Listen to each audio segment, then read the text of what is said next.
everyone, we're going to evaluate the definite integral from 0 to pi of absolute value of sine of x times cosine of x dx. To help us integrate this better, I'm just going to rewrite this as the integral from 0 to pi and absolute value of 1/2 sine of 2x dx. Remember, this is your double angle formula, so if you expanded this would be 1/2 times 2 sine of x cosine of x. So that would give us back to what we wanted. That's why I put the 1/2 there. All right, the next thing we want to do is pull out the 1/2. Then we get 0 to pi of absolute value of sine of 2x dx. Now, to look, we're looking from the lower limit 0 to pi, but we have to look and see where this equals 0. So if we set sine of 2x equals 0, we know that sine of x equals 0 at 0 and pi. But we have 2x, so set 2x equals 0 and 2x equals pi. So you're going to get x equals 0 and x equals pi divided by 2. So we have to consider with absolute value, x is pi divided by 2. We're already considering the 0 here. Those are your zeros. So let's split up our integral using the additive property. That's going to give me 1/2. And then we're going to have the integral, and we're going to go from 0 to pi divided by 2 now of absolute value of sine of 2x dx plus the integral pi divided by 2 to pi of absolute value of sine of 2x dx. All right, let's put all this together and subtract because we want to take away the absolute value signs. So we're going to write 1/2 and then the integral from 0 to pi divided by 2. And from 0 to pi divided by 2, sine of x is 2x is positive. So you can just write sine of x dx.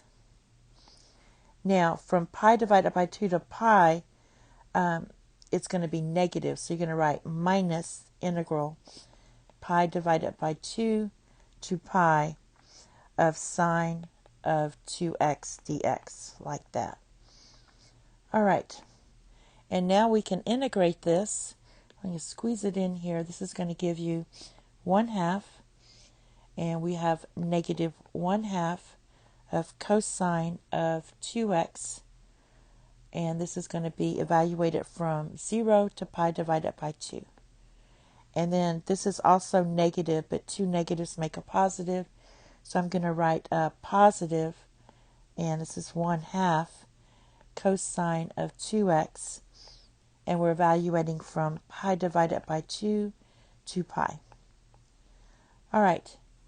So, and this 1/2 goes with both of those. So I'll put little brackets there.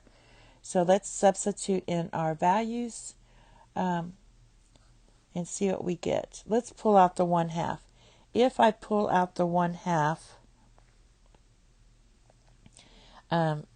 these 1/2s, I'm going to get 1/4 here. So that's what I'm going to do next. So let's do that. We'll get 1/4, and then we just have negative cosine of 2x. And evaluating this from 0 to pi divided by 2 plus cosine of 2x, and we're going from pi divided by 2 to pi. Okay, now just substitute everything in, so you're going to get this equals, put it here, 1/4, and we're going to have 1, so we're going to have minus cosine of pi, all right, and then we're going to have minus negative cosine of 0. So that's this one. And then for this one, you're going to get plus cosine of 2 pi minus cosine of pi. I'll put this in parentheses. So evaluating this, we get 1/4, and this is going to be -1 times negative is +1. This is going to be 1, so minus -1 is +1. This is just 1, so you get +1. And this one's going to be 1 minus -1. So that's going to be +1 again. So you're just going to get 1/4 times 4. So this equals 1. Thank you. Have a nice day. Bye-bye.